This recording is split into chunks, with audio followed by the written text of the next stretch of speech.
Say this real quick. A pastor did a sermon one time, and he said that if we're listening to old music and we're listening to old songs and we're not getting the new songs, the new change, the new word in us, we need to be constantly moving forward in our journey with Christ, and our journey in recovery, in our walk with trying to change our lives. We need to be, what it was delivered to me in this message was, if we're listening to the same old worship songs from 4 or 5 months ago that we're listening to today, not to say that they're not good songs and we don't get to listen to them once in a while, but we need to be broadening and listening to new music so we can get a new change and a new conviction and a new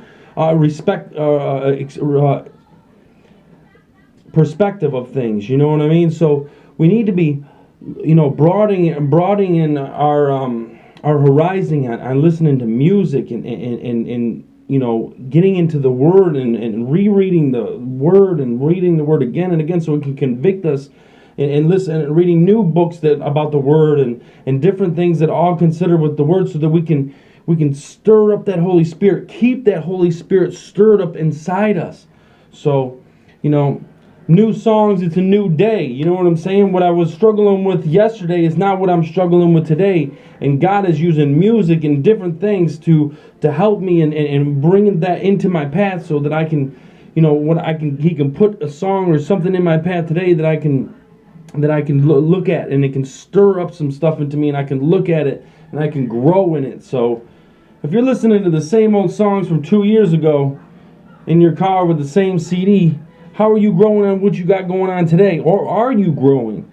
So just something to look at, man. I remember the pastor saying that we need to move forward with a new song, a new worship, a new conviction, a new stir up of the Holy Spirit to keep us growing. We need to constantly be growing and constantly be aware of where we're at this time, because where we're at today is going to be different than where we're at tomorrow. So we need to continuously be growing and learning and searching for what's going to be happening, because where we're at now, we can get over that, and then we're going to have to get ready for the next thing that comes our way, and we got to be ready and prepared for that. We can't be stuck on 3 years ago's worth of stuff and not growing and getting convicted and stirring that Holy Spirit up in today's stuff. So I hope that made sense to you. I just had to get that out there, man, because me, I'm the kind of guy I listen to music and then I'm done. I listen to it for a season. Sometimes I'll go back to it just because I want to hear it once in a great while. But for the most part, I keep it moving forward, man. I move forward in my music and in my readings and in my things. And, sometimes it's for a season. Sometimes it's for a little bit longer than just one season. And then I'm on to the next thing, because I need to constantly grow. I need to constantly hear different messages, different sermons, different things. And reading the Word different, and I get different perspectives out of it at different times because I'm at a different journey in my life.